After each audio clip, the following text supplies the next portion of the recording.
Nah gimana? Ya makanya. Udah bikin tim investigasi. Udah jelas. Ada, Pram, tentu Banyak saja. Ada atau banyak? Oh, dia mau banyak. Ya, oke. Gimana? Apa kejanggalan pada gelar guru besarnya Dasko ini? Jadi Mulai dari guru besarnya sampai dengan pejabat kementerian Asesor. pendidikan yang terlibat itu semua sudah sampai di meja Nadiem ya. meja Nadiem. Dan Nadiem belum bersikap apa-apa. Kita mengirim kontributor kita ke Inggris. Oh, Gitu kan. jadi investigasi ini Iya. sampai ke Inggris ya? Sampai Malaysia ke Inggris. juga. Wah, Gitu. mewah sekali. Tempo untuk mengejar kebenaran tuh di mana-mana itu. Kebenaran pas ada di banget. mana-mana. Tinggal nanti ke negara Konoha. Ya.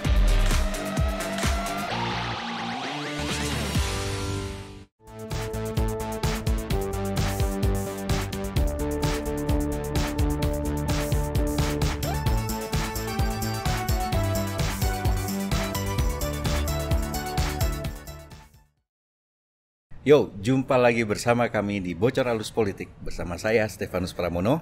Raymond Kang. Untuk teman-teman yang belum subscribe, silahkan klik tombol subscribe di akun YouTube tempo.co. Dan bagi teman-teman yang ingin mendukung jurnalisme Tempo, jangan lupa klik link yang ada di deskripsi di bawah ini. Jangan baca atau sebarkan konten bajakan.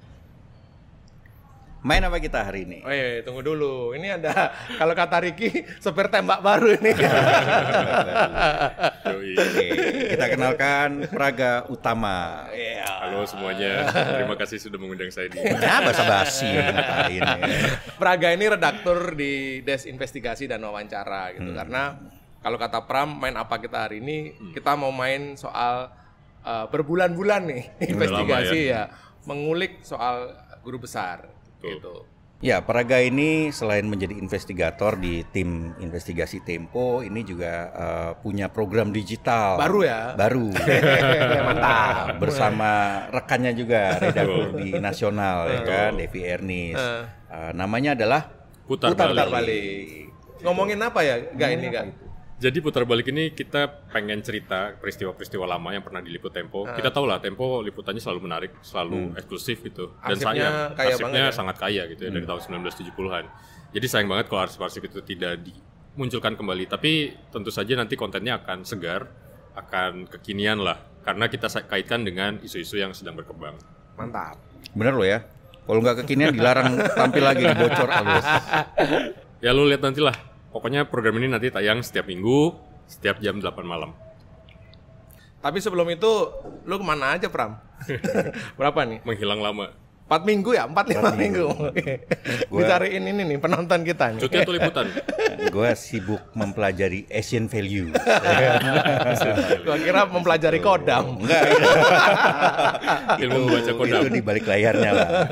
Dan itu ada begitu banyak ya yang gue lihat Asian values itu ya kan di negara ini. Ternyata Asian values di Indonesia itu semua serba menggunakan logika terbalik, ya kan.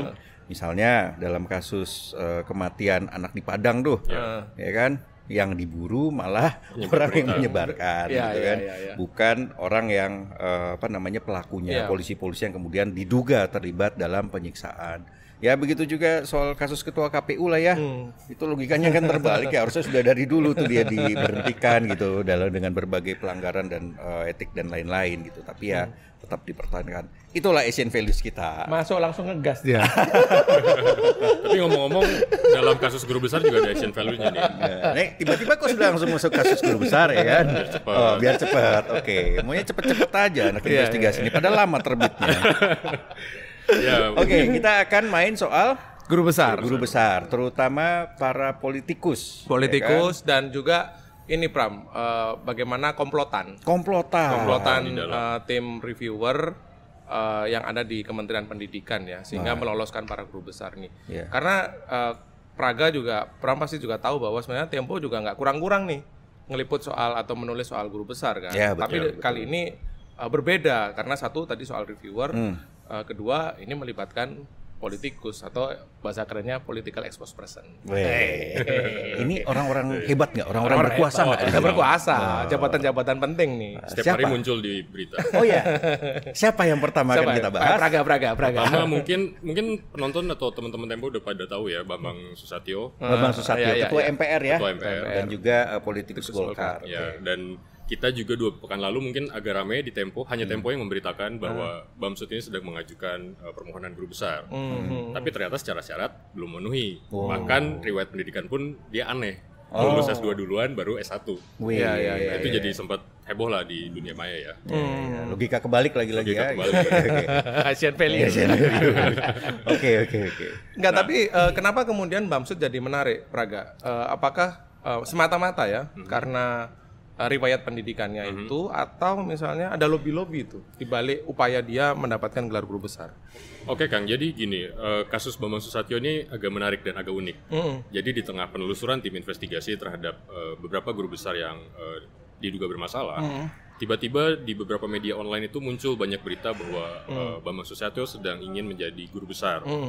Kami penasaran karena kami merasa atau seingat kami Bambang Susatyo tidak mengajar di mana-mana gitu. Dia bukan dosen. Kok bisa jadi guru besar kan? Akhirnya kami cek data pendidikannya, kebetulan tersedia di Pangkalan Data Dikti.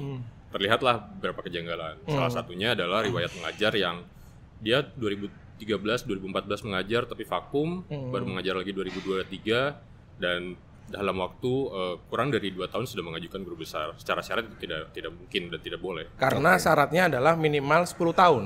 10 tahun dan sejak dia menjadi doktor 3 tahun. Menunggu 3 tahun. Sementara Bambang Susatyo baru lulus doktor dari Unpad, Universitas Pajajaran nih, kampus lu nih, Praga.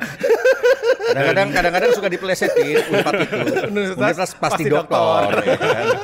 Nah, itu semua pengetahuan umum lah ya gitu. Oke. Tapi ya gue harus mengakui bahwa Unpad ini disebut tidak hanya di dalam kasus Bambang Susatyo, dalam kasus yang lebih besar yang nanti kita ceritain itu juga ada ya. Jangan lupa nanti kampusnya Cica. Bisa. Iya. Lanjut. Oke, nah kami membuatlah berita kejanggalan itu. Ternyata Bambang Susatyo marah. Dan di hari Idul Adha kami dipanggil ke rumahnya. Kami menemui dia lah. Ya sekalian untuk konfirmasi. Meskipun sebetulnya ketika kami menulis kami sudah berusaha mengkonfirmasi ya, menelepon tapi dia tidak merespon. Barulah dia mau menemui kami di hari Idul Adha dan dia cerita panjang lebar di sana. Dan memang ternyata di situ Bambang mengakui dia melobi Kementerian Pendidikan lewat Nadiem untuk dibantu. Istilahnya adalah meminta diskresi. Apa persisnya omongan Bambang Susatyo ya terkait dengan upaya lobi dia untuk meloloskan guru besarnya ini? Oke, jadi pas ketemu Bambang gue nanya kan, ini sebenarnya proses pengajuan gimana sih? Ini kan secara aturan syarat belum memenuhi gitu. Dan Anda tahu bahwa syarat-syarat itu belum sesuai dengan ketentuan yang ada di Kementerian Pendidikan. Ya kemudian kami bertanya, kok bisa syarat-syarat itu diajukan gitu. Lalu dia bilang, ya saya memang sebelumnya ketemu sama Nadiem, saya kenal dekat sama Nadiem gitu. Saya tanya prosesnya gimana gitu. Dan saya utarakan bahwa saya ingin menjadi guru besar. Disitulah bahwa ada proses lobby-lobby gitu. Menarik ini. Kalau sebatas pengen gitu, tinggal ngomong gitu bisa dapet gitu ya. Asian value. Orang dalam. Kenal. Gitu. Nah terus ada apa tanggapan Nadiem saat itu pada Bambang Susatyo kalau ceritanya dia? Waktu itu sih menurut Bambang ya, Nadiem bilang Nadiem menjelaskan prosedurnya dan Bambang waktu itu bilang oke, saya akan ikuti prosedurnya. Tapi kan ternyata di gembar-gembor berita yang beredar itu Bambang terlihat sekali bahwa saya sudah siap, saya sudah memenuhi syarat, sudah mengikuti berbagai tes. Tapi ternyata secara syarat administratif yang paling mendasar itu Pram, ternyata dia tidak layak, belum layak. Ada fakta menarik nih Pram. Adalah Pangkalan Data Dikti yang jadi sebenarnya itu laman terbuka lah, semua orang bisa akses gitu kan. Nah, ketika kita pertama kali memberitakan soal riwayat pendidikannya Bambang Susatyo tadi, itu masih format yang lama. Jadi waktu kelulusan atau keluarnya ijazah itu masih ditulis, sehingga kita bisa tahu Bambang Susatyo lulus S2 lebih dulu ketimbang S1 karena kelihatan tahunnya. Nah, ini kemarin nih, gue baru cek nih semalam ya Kang ya? Iya semalam, aku ngobrol sama Praga, walau Pangkalan Data Dikti ini interface-nya udah baru. Dan dalam kasusnya Bambang Susatyo cuma dijelaskan lulus S1 di mana, tapi tidak ada kolom tahun kolom tahunnya kosong gitu. Jadi menarik nih. Lupa kali itu. Ya kalau yang lain tapi ada nggak? Ada dong. Ada ya. Ada. Khusus ya, spesial. Ada. Susatyo tidak ada tahunnya. Tapi ngomong-ngomong Pangkalan Dikti, kemarin katanya ada yang menghubungi lo nih Kang, bahwa gue udah update nih data di Pangkalan Dikti. Oh. Dan ini kayaknya nama yang juga nih Kang. Iya. Siapa itu kan? Jadi ini adalah kolega Bambang Susatyo di Di Senayan. di DPR dan juga di Komisi 3. Gitu kan. Siapa itu? Namanya Sufmi Dasko Ahmad. Sufmi Dasko Ahmad. Sufmi Dasko Waduh, Ahmad. Dasko. Iya. Don Dasko kalau orang DPR memanggilnya ya. Kita tahu bahwa Dasko ini adalah tangan kanan Prabowo, ya kan? Dan disebut-sebut kalau kita ngobrol sama orang-orang Gerindra juga sama orang-orang di Koalisi Indonesia Maju, Dasko adalah salah satu penentu kemenangan Prabowo. Tapi dia disebut juga di persoalan ini. Dalam kasus guru besar ini. Dia sudah kan menjadi guru besar kan? Sudah. Jadi Dasko itu dikukuhkan sebagai guru besar ilmu hukum. Oh, profesor hukum. Iya, dari Universitas Pakuan Bogor. Tahun 2022. Dan pada waktu itu pidato ini agak istimewa nih karena pidato pengukuhannya bukan di kampus tapi di Sentul Convention Center. Dan dihadiri oleh apalagi kalau bukan ketua umum Gerindra, Prabowo, presiden terpilih. Subianto. Dihadiri oleh Prabowo Subianto. Nah, dalam penelusuran kami ya Pram, bahwa kenapa kemudian bisa menemukan nama Dasko ini, karena kita perlu menyebut juga bahwa skandal guru besar ini terungkap karena ada penyelidikan atau penelusuran di internal kementerian. Sedang berjalan. Kementerian Pendidikan ya. Kementerian Pendidikan jadi mereka mengadakan penelusuran sendiri. Tapi bukan kepada politikus atau political exposed person ini, tapi kepada guru besar di Universitas Lambung Mangkurat. Begitu ya. Kita simpan yang soal itu nanti. Kita bicara dulu soal Don Dasko. Nah, kemudian nama-nama ini kemudian menyangkut kenapa kemudian nama-nama political exposed person atau pesohor ini muncul. Karena kita bisa mendapatkan atau membaca lah ya sumber-sumber informasi atau form-form penilaian yang dikumpulkan atau disubmit oleh para calon guru besar ini. Dulu calon guru besar yang sekarang tentu saja sudah menjadi guru besar, salah satunya Dasko. Begitu. Nah, ada kejanggalan? Ada, Pram, tentu saja. Ada atau banyak? Oh, dia banyak. Gimana? Apa kejanggalan pada gelar guru besarnya Dasko ini? Jadi satu, seperti halnya Bambang Susatyo, riwayat mengajar. Jadi riwayat mengajar, lagi-lagi ini sumbernya sumber terbuka di pangkalan data yang kita akses akhir Mei sampai pertengahan Juni. Itu menunjukkan bahwa masa mengajar atau pengalaman mengajar Dasko itu kurang dari 10 tahun. Syaratnya kan minimal 10 tahun sebagai dosen. Gitu. Dan tadi ya 3 tahun setelah menjadi doktor. Gitu. Dan yang menarik adalah Dasko ini loncat jabatan. Jadi gini Pram, dalam dunia pendidikan atau seorang pengajar dosen itu ada beberapa tingkat jabatan akademik. Yang paling bawah itu asisten ahli, lalu promosi ke lektor, lalu ke lektor kepala, lalu barulah guru besar yang kita kenal sebagai profesor itu. Nah, Dasko itu ketika mengajukan sebagai guru besar, pangkatnya atau jabatan akademiknya masih lektor. Artinya kan kalau reguler dia harus lektor kepala baru guru besar.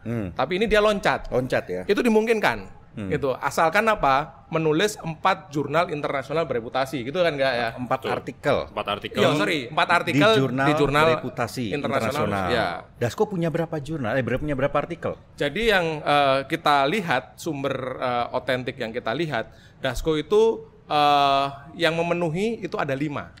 Ya. Lebih ya.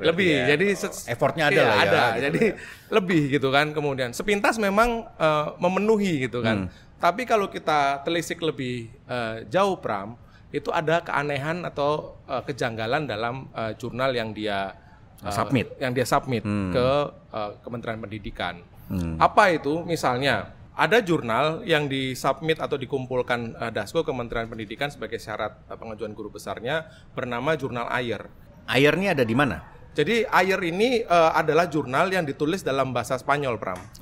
Gitu kan. Dan ketika kita mendapatkan berkas atau dokumen yang dikumpulkan Dasko ke Kementerian Pendidikan, artikel ilmiahnya itu ditulis dalam bahasa Inggris. Oh, dalam bahasa Inggris. Ya, kita sempat memberikan reserve gitu lah. Jangan-jangan memang ada artikel di Ayer yang pernah ditulis dalam bahasa Inggris. Kayak ada versinya lah ya. Iya, gitu kan. Terus. Tapi setelah kami kulik-kulik beberapa pekan gitu, tidak ada gitu kan. Dan yang menarik adalah kita kan sudah mewawancarai dan meminta konfirmasi Dasko ya. Di situ dalam konfirmasinya dia melampirkan bukti-bukti bahwa dia benar. Klaim Dasko adalah dia benar menulis di jurnal Ayer itu, nah, kan? Tapi kita juga nggak kalah canggih nih, kita juga punya bukti korespondensi yang asli. Antara siapa dan siapa? Antara Dasko gitu kan dengan penerbit yang diklaim sebagai managing editor Ayer. Nah, dalam korespondensi yang gua terima atau yang gua dapat itu ada link managing editor Ayer, tapi setelah kita klik itu tidak mengarah ke situs resmi Ayer, tapi ke jurnal lain, gitu.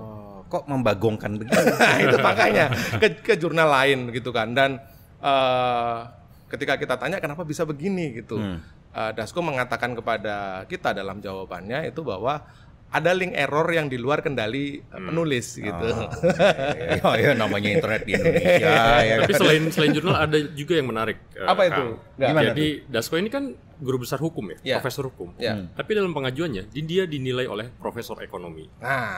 Jadi artikel itu memang harus direview. Betul. Ya kan? Oleh yang namanya asesor. Nah, nggak cuma artikel sebetulnya, Pram. Jadi beberapa syarat administratif, termasuk juga artikel yang diajukan, itu harus ditinjau dulu oleh seorang asesor yang ditunjuk oleh Kementerian Pendidikan. Ya, asesor ini pun juga harus seorang profesor. Betul. Ya kan? Nah, ini kemudian apa yang dilakukan oleh asesornya tadi lu sebut menarik? Ya, asesor Dasko ini pertama ya, dia sebagai dosen ekonomi di Universitas Diponegoro, namanya Indah Susilowati. Nah, seorang asesor sebetulnya harus sesuai dengan ilmu bidangnya ketika menangani penilaian guru besar, tapi juga dia harus meneliti keabsahan jurnal. Kalau misalnya seperti tadi ya diceritakan Rikang, artikelnya diklaim diterbitkan di Ayer, tapi ternyata linknya mengarah ke jurnal lain, itu seharusnya langsung dicoret, dianggap tidak memenuhi syarat, karena ya artikel harus diterbitkan di jurnal yang sama, di halaman jurnal tersebut gitu.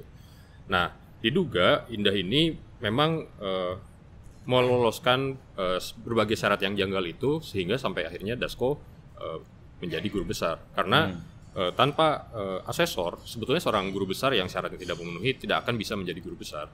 Jadi karena karena sebenarnya jadi asesor dalam kerangka memeriksa keabsahan artikel di jurnal internasional itu gampang. Misalnya dalam kasus Ayer nih ya, gua ini penelusuran kita nih, jurnalis gitu yang tidak punya background apa-apa. Dasko itu melampirkan di jurnal Ayer itu artikel yang terbit pada 2020, volume 27 nomor 4. Nah, kalau kita masuk dan menelusuri di situs resminya Ayer di tahun 2020 itu hanya ada volume 117, 118, 119 dan 120. Jadi tidak ada volume 27 nomor 4 seperti edisi yang dikumpulkan atau diajukan Dasko sebagai syarat penulisan syarat pengajuan guru besar. Agak-agak spooky juga ya bisa bilang begitu saja ya. Jadi edisinya kalau di situs resmi itu nggak ada gitu. Oke. Apalagi kejanggalan dari gelar guru besarnya Dasko? Jadi ada satu jurnal Pram yang di ACC ya oleh Indah tadi yang sebenarnya sudah discontinue atau bahasa gampangnya kadaluarsa lah gitu. Udah nggak terbit lagi lah ya? Iya udah nggak terbit lagi pada 2020 atau 2 tahun sebelum Dasko dikukuhkan sebagai profesor atau guru besar itu. Nah sebenarnya ini nggak boleh. Kita sempat ngobrol lah dengan beberapa akademikus yang concern soal guru besar ini bilang bahwa sebenarnya nggak layak jurnal yang discontinue itu dipakai sebagai syarat untuk pengajuan guru besar, apalagi kemudian di ACC, gitu Pram. Oh, dan itu sebenarnya langsung ketahuan dong sama asesornya harusnya dong. Mestinya orang kita aja bisa dengan mudah karena gue tadi kenapa bisa tahu discontinue karena gue pakai alat atau situs lah yang namanya Simago. Ini gampang terbuka banget dan ketika kita mengetik nama jurnalnya begitu langsung ada keterangan bahwa discontinue sejak 2020. Gitu. Oke. Nah Pram, lu punya informasi apa nih soal sepak terjang Dasko di dunia pendidikan? Enggak, jadi kalau jurnal tadi kan udah gitu kan. Pura-pura nggak punya info lah. ada infonya kan udah gue kasih tau ke lu juga. Iya, tengah malam tuh WhatsApp gue. Ya, jadi gue waktu itu ketemulah dengan seorang pengajar ya yang tahu ya soal beberapa pengajuan. cara pengajuannya Dasko ini untuk menjadi profesor. Dan ini sebenarnya bukan hanya pada saat dia di Universitas Pakuan Bogor Pakuan Bogor, tapi sebelumnya pun sudah dicoba dengan menggunakan kampus lain gitu ya. Dan orang yang tahu ini itu bilang bahwa pihak kampusnya ini sempat meminta dia untuk dia nih si narasumber ini ya untuk segera mempercepat proses pengajuan profesornya Dasko. Nah, orang ini kemudian cerita lah bahwa dia melihat lagi dari segi waktu mengajar belum.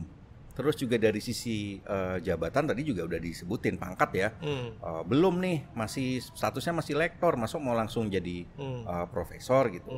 Nah, terus gue sempat nanya, ya lu dimintain bantuan berarti? Iya, dimintain bantuan, cuman gue nyerah gitu loh. Nggak bisa kalau kemudian harus memaksakan, karena ujung-ujungnya pasti nanti kampus yang akan disalahin gitu loh. Gratis nggak? Gue tanya gitu kan. Masuk ngasih bantuan gratis gitu kan? Ya ada lah gitu. Dia bilang begitu, ada lah gitu. Udah, pembicaraan berhenti sampai di situ ya kan. Nah itu artinya memang menunjukkan bahwa keinginan dari Dasko untuk segera menjadi profesor itu sudah sejak lama gitu ya. Dan itu sudah di beberapa kampus dicobakan gitu. Tentu saja kita minta konfirmasi juga ya Pram soal beberapa kejanggalan itu, dan Dasko dalam jawabannya kepada kita bilang bahwa saya melakukan semua proses Tridharma itu, penelitian, pengabdian itu semuanya dilakukan, kira-kira begitulah. Mulia sekali. Oke. Nah, tadi kita sudah menyebutkan Dasko ya. Iya. Nah, selain Dasko, dengar-dengar juga ada kerabatnya Dasko nih. Iya. Yang juga ada kejanggalan. Iya. Siapa dia? Oke, jadi Pram, kerabat Dasko ini yang juga menjadi guru besar adalah seorang jaksa. Namanya Reda Mantovani. Wah, jaksa agung muda bidang intelijen. Betul sekali. Ya. Jadi Reda ini menjadi guru besar dari Universitas Pancasila pada tahun lalu. Nah, kenapa Reda masuk radar kami, juga radar Kementerian Pendidikan sebetulnya? Karena Reda ini menggunakan jurnal-jurnal untuk menerbitkan artikel ilmiah yang dia submit ke Kementerian untuk jadi syarat pengajuan. Itu juga bermasalah jurnalnya. Waduh. Nah, 2 jurnal yang dipakai oleh Reda ini dipakai juga oleh dosen-dosen di Universitas Lambung Makurat, dosen hukum yang memang sedang diselidiki oleh Kementerian Pendidikan. Oke, nah tapi dalam kasus atau dalam persoalan Reda ini, artinya dia apa kejanggalannya? Menggunakan jurnal discontinue atau apa? Oke, jadi jurnalnya setelah kami telusuri, sebetulnya ini agak sophisticated ya kalau bisa dibilang. Karena kalau dicek di si Scopus atau Simago, kedua jurnal ini terdata, terindeks. Oke. Jadi, kedua jurnal ini diterbitkan oleh Asosiasi Kriminolog di India. Pendirinya adalah seorang kriminolog terkenal asal India yang kami juga udah hubungi dia gitu ya untuk mempertanyakan statusnya. Nah, ternyata sejak 2020 jurnal ini sudah berpindah kepemilikan. Penerbitnya adalah HNN Publisher di Inggris lokasinya. Nah, tapi ketika kita cek dokumen pengajuan Reda maupun guru besar Universitas Lambung Makurat yang juga menggunakan jurnal tersebut, tertulis bahwa penerbitnya masih Asosiasi Kriminolog di India. Nama HNN Publisher itu tidak ada gitu. Nah, kemudian kemudian kami melakukan penelusuran lebih dalam ya. Jadi modus kedua jurnal ini agak unik. Ketika misalnya seorang guru besar mengajukan artikel, ketika klik linknya itu, justru kita mengunduh si artikelnya dalam bentuk PDF. Padahal seharusnya di halaman penilaian artikel itu masuk di halaman web jurnal tersebut. Iya. Jadi kalau ini kan aneh gitu. Ini terbitnya sebenarnya di mana? Di web atau di mana? Kok bentuknya PDF gitu? Dan itu mereka lampirkan di syarat pengajuan. Iya. Nah, lagi-lagi Reda dan guru besar lain yang menggunakan jurnal ini diloloskan oleh reviewer. Jadi Reda ini statusnya seperti Dasko Pram. Dia loncat jabatan. Oh, loncat jabatan dari senang sekali mereka ini lompat-lompat gitu ya. Loncat jabatan dari lektor ke guru besar. Karena itulah perlu 4 artikel di jurnal reputasi internasional. Dan semuanya itu di jurnal yang sedang diselidiki oleh Kementerian Pendidikan. Nah, tentu saja kita juga mencoba dong tanya ke Reda, ini gimana sih kenapa bisa terbit di sana dan macam-macam. Kepada kita Reda bilang bahwa dia tidak tahu bahwa jurnal ini tergolong, sebenarnya yang menarik adalah jurnal ini adalah predatory, Pram. Predatory. Iya. Apa itu predatory journal? Jurnal predator adalah jurnal yang mengutip biaya penerbitan kepada penulis yang kadang tidak melalui proses peer review ketika artikel itu dikumpulkan. Artinya lu cukup bayar, nanti langsung dimuat. Persis. Gitu kan. Nah, bahwa sebenarnya proses membayar ini di jurnal-jurnal yang prestisius itu ada tapi betul. sangat mahal. Itu dalam konteks apa? Dalam konteks membuka jurnal itu menjadi open access atau tidak, bukan untuk mensubmit atau memasukkan artikel ini, gitu. Nah, kalau kita telusuri lebih lanjut, redaksional situs 2 jurnal ini itu sama persis, Pram. Mereka meminta 2.000 pound sterling. Atau sekitar kalau kurs sekarang 41 juta lah, agar artikelnya bisa dimuat. Sama satu lagi, Bram, yang menarik adalah di 2 jurnal ini penulis atau peneliti dari Indonesia dikenakan cas tambahan sebesar 500 pound sterling untuk berarti sekitar 10 juta dong. Ya, segituan. Kurang lebih seperti itu. Untuk editing bahasa dan editing teknis begitu. Jadi mungkin kalau jurnalnya abal-abal, mereka tetap pusing gitu ya ngedit jurnal dari Indonesia, bahasanya jelek sekali gitu. Tapi sebetulnya jurnal predatory pun bukan hanya itu, Kang. Ada dugaan dan bahkan banyak kasus yang menyebutkan bahwa jurnal-jurnal ini sebetulnya artikel yang diproduksi itu mengutip dari artikel dari jurnal lain yang sudah lama terbitnya. Jadi sebetulnya klien jurnal ini, guru-guru besar asal Indonesia ini hanya membayar artikelnya diproduksi oleh jurnal tersebut dari sumber-sumber jurnal-jurnal lain. Ini udah paper mill. Ini sudah pernah ditulis sama Egy ya kan. Betul, gitu. beberapa bulan lalu ya, 2 bulan lalu. Beberapa bulan lalu Dalam waktu kasus Kumba. Kumba. Ini sama persis. Modusnya dalam penerbitan jurnal itu sama persis.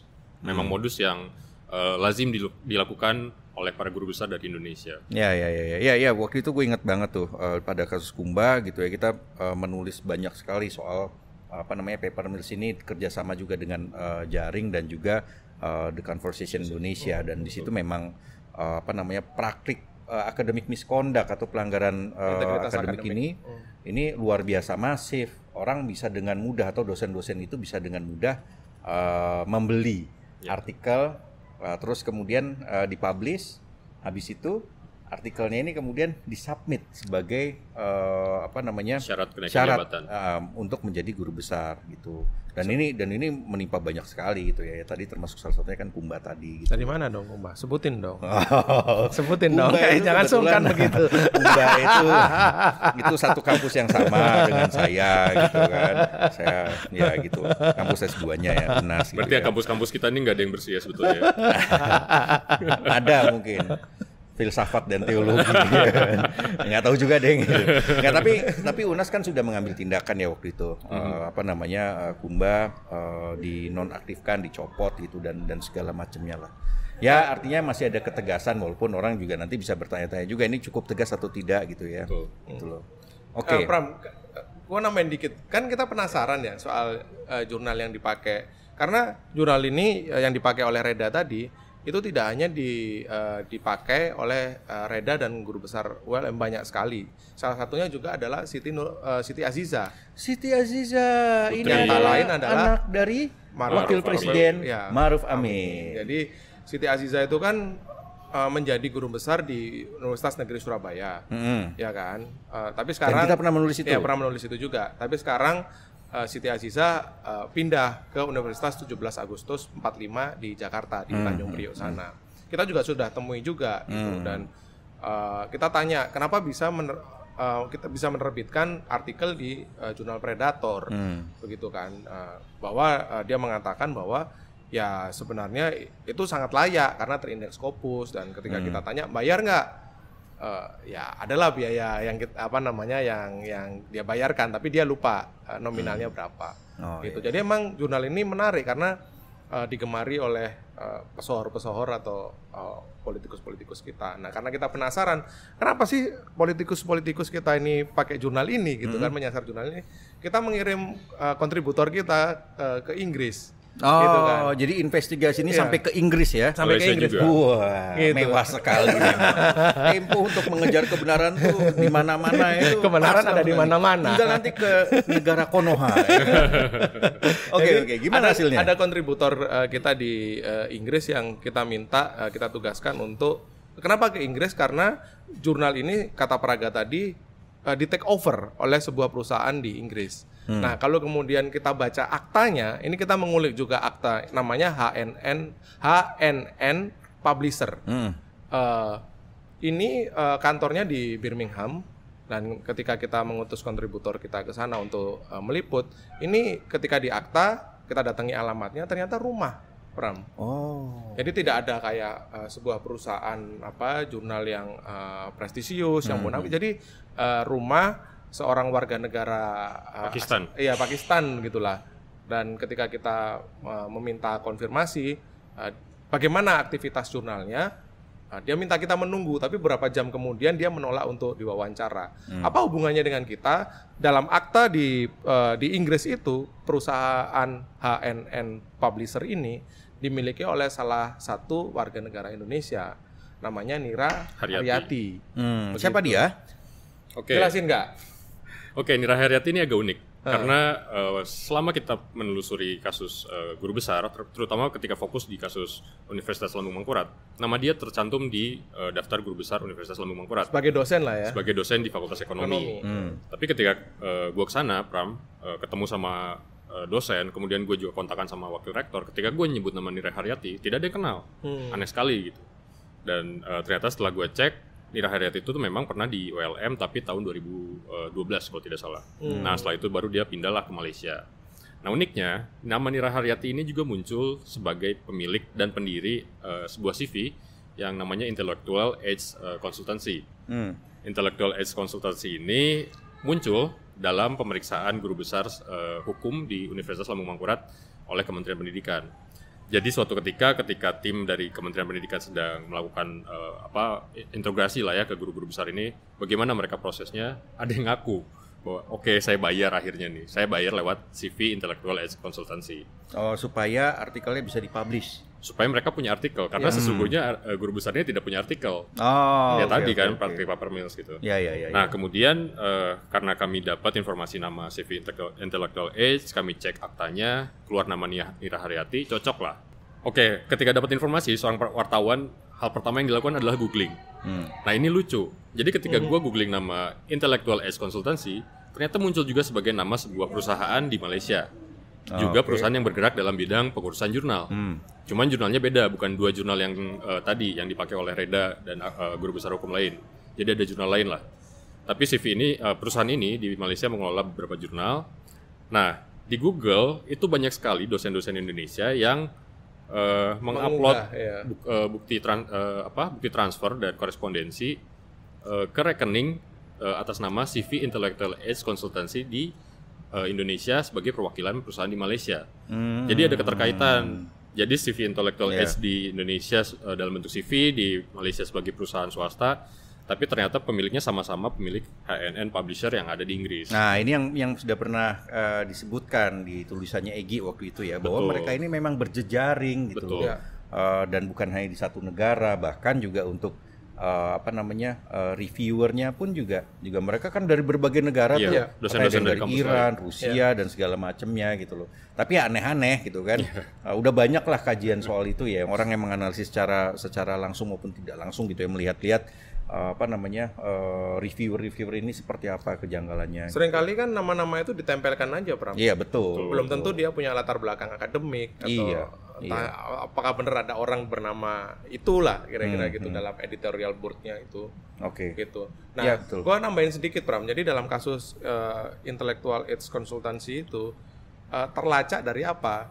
Investigasi kementerian ini kita dapat cerita lah dari orang-orang yang mengetahui prosesnya, melibatkan pusat pelaporan dan analisis transaksi keuangan.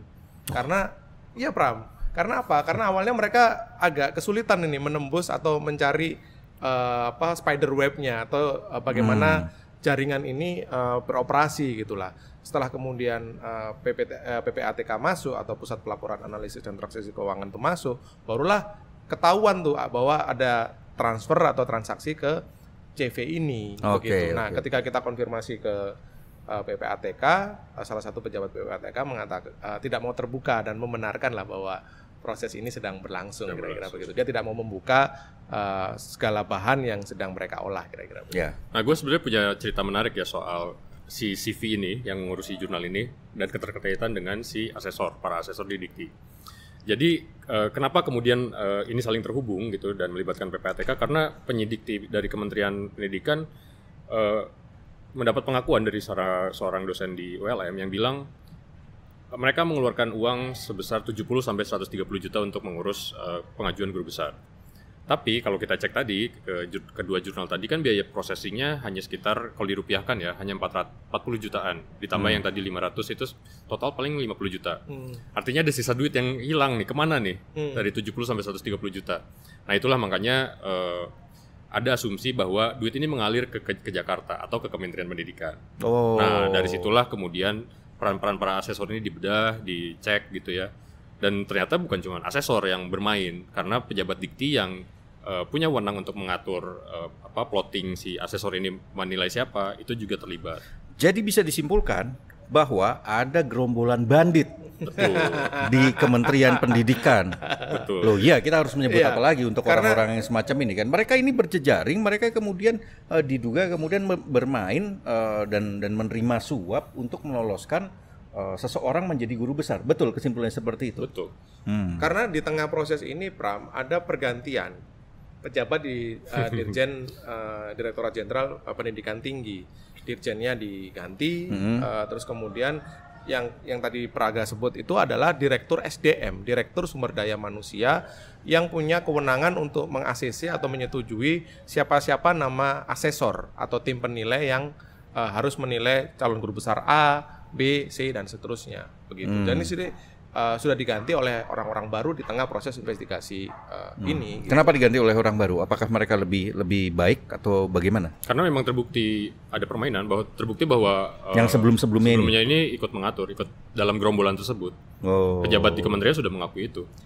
Terus siapa otaknya atau pejabat di Kementerian Pendidikan yang terlibat dalam kasus guru besar yang abal-abal ini? Oke, tadi kan Rika cerita kalau di Kementerian Pendidikan sudah ada pejabat yang diganti. Salah satunya si Direktur SDM yang lama, namanya Muhammad Sofwan Effendi. Dia adalah dosen ekonomi di Universitas Negeri Jakarta. Sofwan ini, menurut cerita sumber kami yang tahu lah ya proses di dalam seperti apa gitu, memang punya kedekatan khusus dengan Indah. Pertama mungkin mereka punya sama-sama latar belakang dosen ekonomi ya. Tapi juga suatu ketika, mungkin tahun lalu kalau tidak salah, Sofwan itu mengajukan kenaikan jabatan dari lektor ke lektor kepala. Nah, reviewernya adalah Indah. Padahal di pengajuan Sofwan itu pun sebetulnya ada syarat yang agak aneh. Karena Sofwan punya 2 surat keputusan sebagai PNS. Dia sebagai P3K juga sebagai ASN. Itu nggak boleh ya, Kak? Itu nggak boleh. Dan harusnya reviewer bisa memfilter itu kan. Tapi karena ada kedekatan itulah, akhirnya Sofwan bisa mendapat kenaikan jabatan.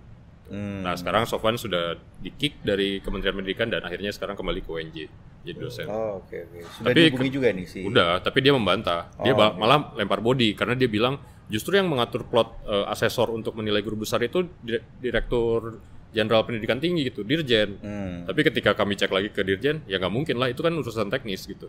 Itu memang di bagian sumber daya manusia. Oke, jadi ini kan ada celah di Kementerian Pendidikan, ya kan ada pejabat-pejabat yang terlibat dalam kasus ya, dan ini pelanggaran etik juga pidana, sehingga membuat orang bisa dengan mudah mengajukan diri sebagai guru besar ya, dan lolos. Ya. Apakah ini juga terkait dengan semakin banyaknya jumlah guru besar di kampus-kampus saat ini? Kan kita udah tahu deh, banyak banget tuh sekarang tuh kampus-kampus. Nah, ini jawabannya gini, Pram. Jadi memang secara insentif atau kita berbicara soal uang gitu ya, tidak bagi terutama dari politikus-politikus ini bukan suatu isu lah ya, bukan suatu hal yang dikejar atau jadi satu target mereka gitu. Tapi soal prestis. Ya, prestis. Oke.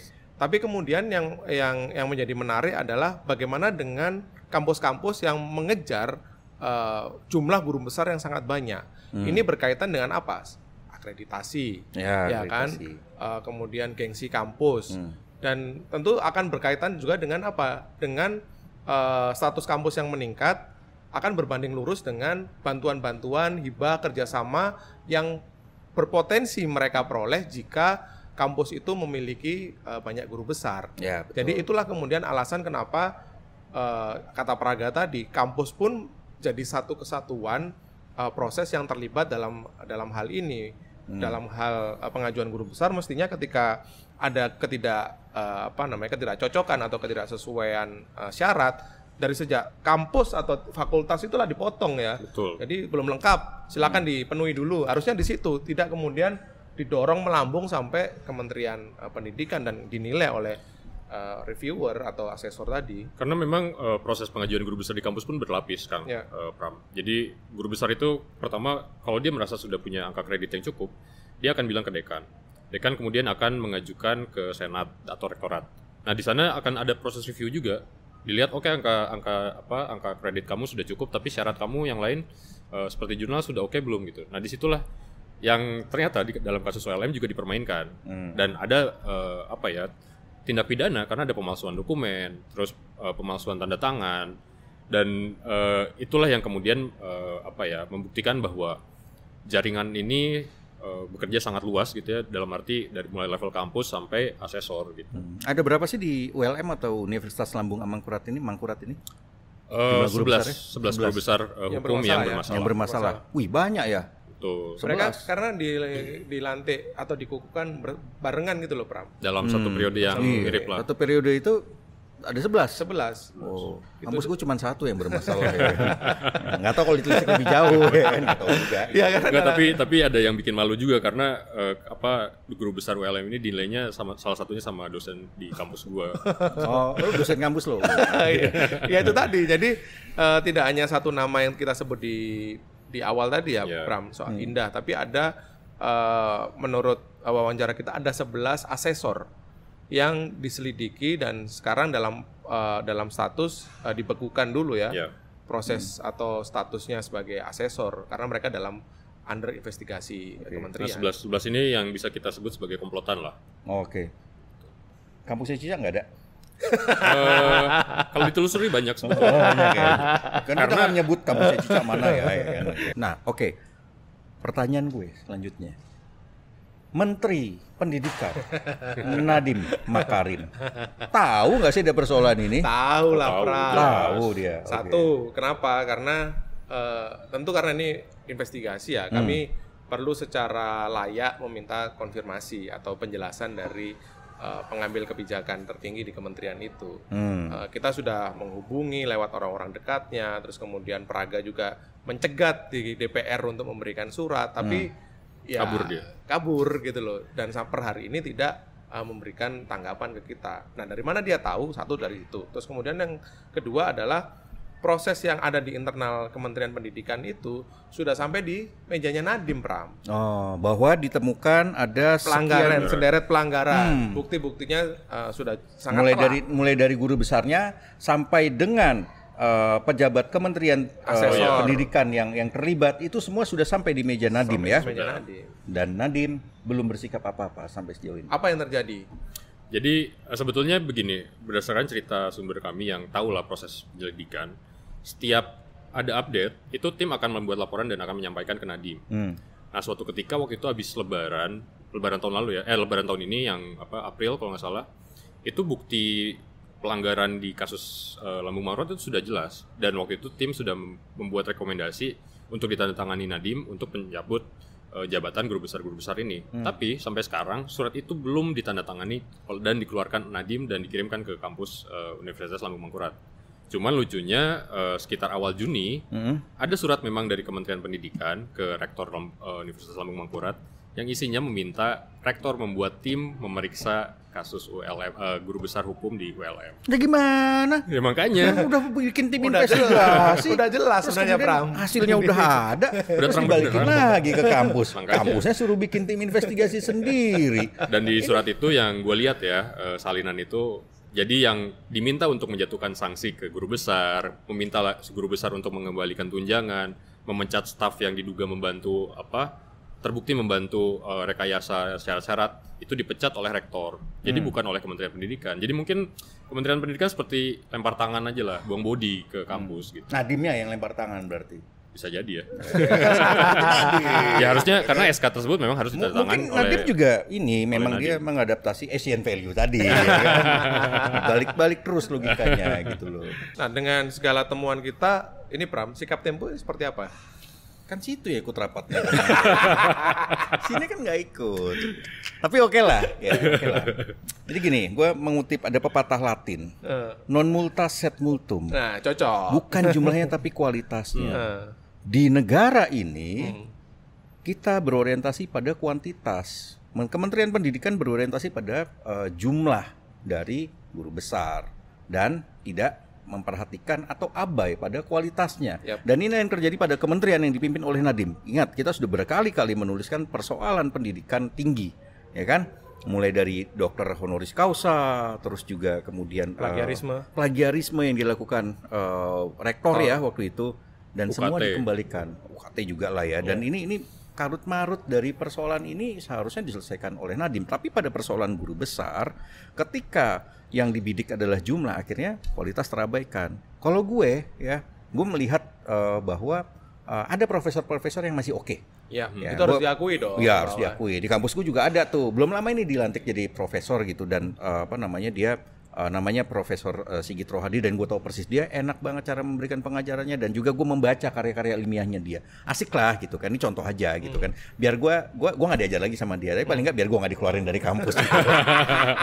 Nah tapi selain itu juga kita melihat ada begitu banyak masalah dan tidak diselesaikan oleh Kementerian Pendidikan. Ya ini sangat disayangkan ya, karena akhirnya ya orang-orang yang harusnya menjadi profesor ini kan orang-orang yang sudah sangat disegani, sudah sangat memperhatikan etika. Ilmunya tidak perlu diragukan lagi, etikanya tidak perlu diragukan lagi. Tapi ketika ini terjadi dan ini dilakukan oleh para politikus kita, ya akhirnya ya beginilah kondisi pendidikan kita, memang ya kebobrokannya seperti ini. Dan ini satu kegagalan yang tidak pernah bisa dituntaskan oleh Kementerian Pendidikan kita. Dan harusnya Menteri Nadiem itu keras saja, copot saja profesor-profesor yang kemudian ya memang terbukti bermasalah, terbukti tidak layak gitu loh. Even itu politikus gitu ya. Ya itu tugasnya dia dong, haknya dia sebagai menteri. Kenapa lu kemudian tidak menggunakan kewenangan lu untuk kemudian mencabut gelar-gelar ini gitu loh. Silakan Rikang tambahkan. Dikit aja, karena lu tadi udah menyebut soal itu ya, dan kita juga ngobrol dengan banyak orang akademikus. Mereka merasa bahwa ini kementerian yang dikelola seperti halnya perusahaan transportasi. Apa? Poin-poin, Pram. Jadi ketika lu bikin jurnal, poinnya sekian. Nulis media massa sekian. Lah dia memang pengelola perusahaan transportasi. Founder. Jadi kan ini menjadi beban birokrasi bagi dosen-dosen yang mestinya fokus pada keilmuan dan pengembangan penelitian gitu. Kalau kemudian mereka disuruh untuk ngisi borang, kapan mereka meneliti? Iya kan? Dan ini sistem ini yang mesti dihapus kalau perlu, karena biarkan akademikus, dosen-dosen itu berkutat pada keahlian dan kepakarannya dengan meneliti, mengajar, tidak direpotkan dengan hal-hal yang birokratis macam itu. Gitu. Dan ya itu tadi, kalau kemudian saya tidak melakukan penelitian, tidak menerbitkan jurnal, tidak mendapatkan poin, dengan begitu dia akan susah untuk naik pangkat akademiknya dan segala macam. Nah ini perlu ditinjau ulang. Di luar negeri kepakaran atau sebutan seorang guru besar, profesor itu memang menjadi otonomi kampusnya. Jadi memang mereka dinilai oleh peer review-nya, oleh kolega-kolega sejawatnya, bahwa orang ini layak secara karya ilmiah memang bagus, penelitiannya memang dahsyat-dahsyat, sehingga layak diakui atau diberikan gelar profesor. Jadi bukan sesuatu hal yang sifatnya birokratis. Dan pada akhirnya gampang diakal-akali dengan temuan-temuan investigasi Tempo ini. Ya susah ya, namanya prestis ya. Makanya pejabat-pejabat itu kan memburu gelar guru besar, dan menurut gue ya harusnya ya kita bisa tahu nanti ujungnya mereka akan menjadi pejabat yang seperti apa. Ketika untuk mendapatkan gelar yang terhormat itu saja mereka melanggar etika, ya akhirnya pun kebijakan mereka dan lain-lain ya punya dampak juga pada kepentingan publik. Ya, bagaimanapun gelar atau jabatan akademik, gelar akademik itu poinnya adalah kejujuran kan? Iya, betul. Tanpa kejujuran itu nonsens lah kemudian ketika dia mendapatkan apapun namanya di depannya nama profesor siapa gitu, tapi diraih tanpa kejujuran ya. Kayak mahasiswa S1 aja masih nyontek gitu kan, melanggar etika. Walaupun gue pernah waktu S1 nggak pernah nyontek loh ya. Itulah. Oke ya, cukup ya. Banyak nih bocorannya. Saksikan terus Bocor Alus Politik di youtube tempo.co, dan kalian bisa dengarkan juga di Spotify Bocor Alus Politik. Sampai jumpa.